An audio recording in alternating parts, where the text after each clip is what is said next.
Sempat buron, dua tersangka kasus dugaan suap izin ekspor benih lobster menyerahkan diri ke KPK. Dan KPK menyebutkan salah satu yang menyerahkan diri merupakan staf khusus Menteri KKP. Assalamualaikum warahmatullahi wabarakatuh. Dua tersangka yang sempat menjadi buron dalam kasus dugaan suap izin ekspor benih lobster menyerahkan diri pada hari Kamis siang pukul 12 waktu Indonesia Barat. Mereka adalah APM, staf khusus Menteri KKP, dan AM dari pihak swasta.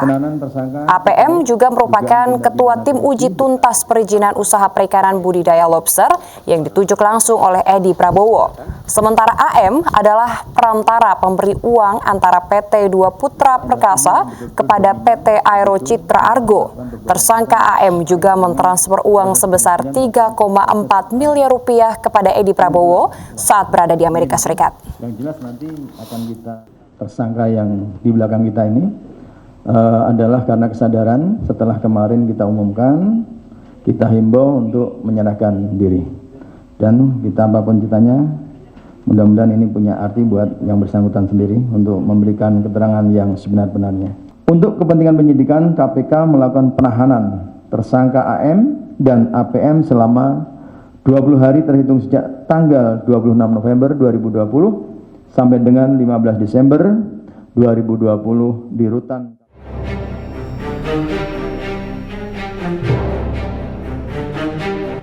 Tersangka kasus suap izin ekspor benih lobster Edi Prabowo kembali diperiksa di Gedung Merah Putih Komisi Pemberantasan Korupsi di Kuningan, Jakarta Selatan, Kamis siang.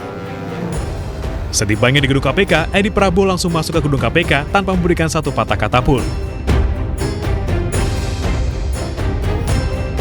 KPK telah menyelidiki kasus ini sejak Agustus 2020.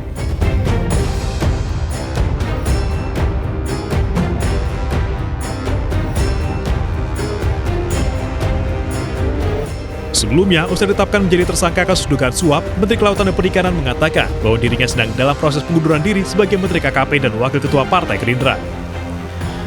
Selain itu, ia mengatakan akan bertanggung jawab atas perkara ini dan meminta maaf kepada keluarga, seluruh kader Partai Gerindra, dan masyarakat Indonesia.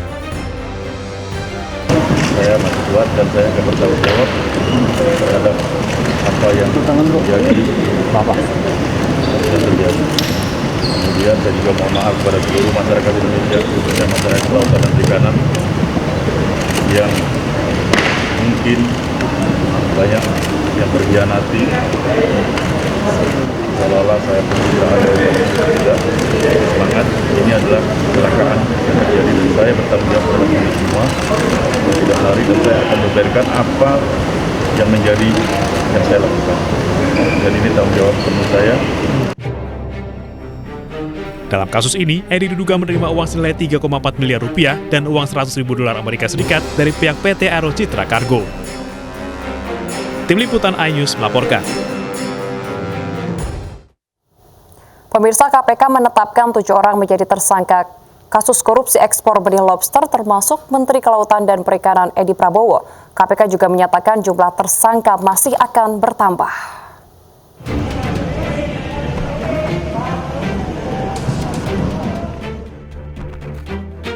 Komisi Pemberantasan Korupsi menetapkan Menteri Kelautan dan Perikanan Edi Prabowo sebagai tersangka suap ekspor benih lobster. Selain Edi Prabowo, KPK juga menetapkan 6 tersangka lainnya dalam kasus suap ekspor benih lobster. Salah satu tersangka Ainul Fakih yang merupakan staf istri Edi Prabowo berperan sebagai pihak yang menerima dana dari PT ACK melalui Ahmad Bahtiar yang merupakan pemilik PT ACK. PT ACK merupakan perusahaan yang meneruskan benih lobster yang akan dikirim ke luar negeri.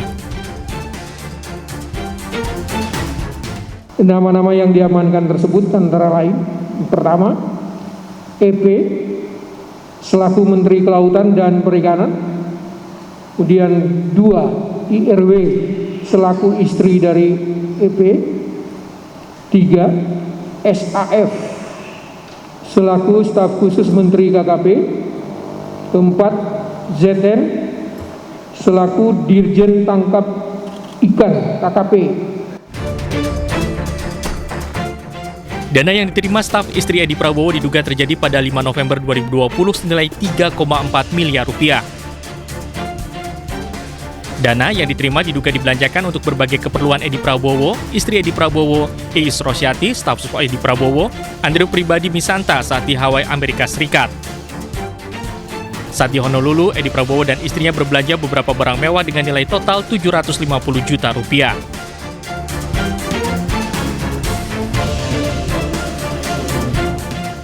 Tim Liputan iNews melaporkan. Sementara itu, pemirsa, penyidik Komisi Pemberantasan Korupsi memulangkan istri tersangka Iis Rosita Dewi terkait kasus penyuapan ekspor benih lobster Edi Prabowo. Iis yang juga anggota Komisi 5 DPR ikut ditangkap bersama sang suami di Bandara Soekarno-Hatta, Tangerang, Banten. Istri Menteri Kelautan dan Perikanan Edi Prabowo, Iis Rosita Dewi, Kamis subuh keluar dari gedung KPK.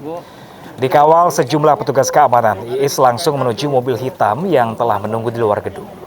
Iis sempat diperiksa penyidik KPK setelah tertangkap bersama rombongan suaminya di Bandara Soekarno-Hatta, Tangerang sepulang dari Amerika Serikat. Wakil Ketua KPK Nawawi Pomolango menyatakan penyidik belum menemukan cukup bukti keterlibatan istri Edi Prabowo dalam perkara penyuapan ekspor benih lobster.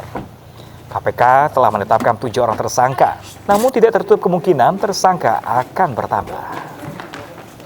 Ada yang mau disampaikan nggak, Bu? Ada yang mau disampaikan nggak, Bu? Bu, ada yang mau disampaikan? Sementara itu, pemirsa, puluhan orang yang mengaku sebagai warga Bintan, Kepulauan Riau menggereduk gedung Komisi Pemberantasan Korupsi. Mereka meminta KPK menjelaskan kelanjutan status dugaan penyalahgunaan wewenang yang melibatkan Bupati Bintan, Apri Sujadi. Ya, KPK kita berikan aplaus. Sambil membawa spanduk, puluhan orang warga Bintan, Kepulauan Riau mendatangi gedung Merah Putih KPK di Kuningan, Jakarta. Masa datang untuk menanyakan kelanjutan kasus dugaan korupsi yang melibatkan Bupati Bintan periode 2015-2020 Apri Sujadi. Apri Sujadi sempat diperiksa KPK pada Desember tahun 2019 lalu.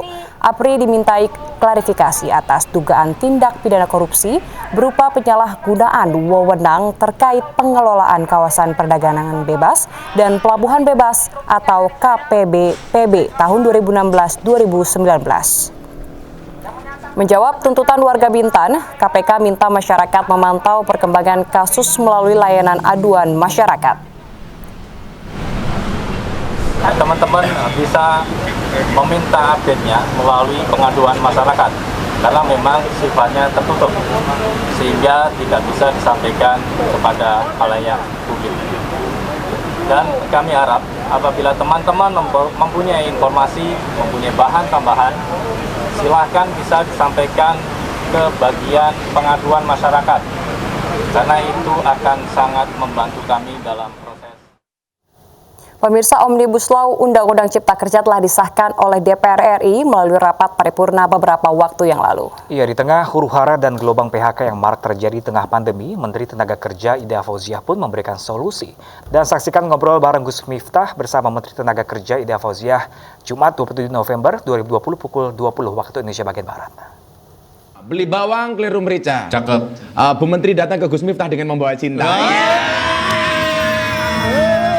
Keputusan MK itu adalah final dan pemerintah akan tunduk dengan keputusan Mahkamah Konstitusi. Katanya Bu Menteri ini juga sering menjadi juara baca puisi sejak SD. Pertanyaan saya, Bu, siapa pujangga idola Bu Menteri? Artinya joki itu legal? Joki yang resmi yang sebenarnya fungsinya adalah mendampingi calon pekerja, calon peserta program Kartu Prakerja. Tapi kan Menteri sibuk, kok masih bisa nanam kangkung? Waktunya kapan? Yang nanam, jangan keras-keras. Apa arti Gus Dur bagi Bu Menteri? Oh gimana sih kok ada Gus Dur? Jadi sadu ya kalau ngomongin Gus Dur. Iya, jadi gimana? Ya, pemirsa, pimpinan Front Pembela Islam Rizik Syihab dirawat di Rumah Sakit Umi, Bogor, Jawa Barat. Informasi selengkapnya akan kami hadirkan usai jeda, tetaplah di iNews Pagi.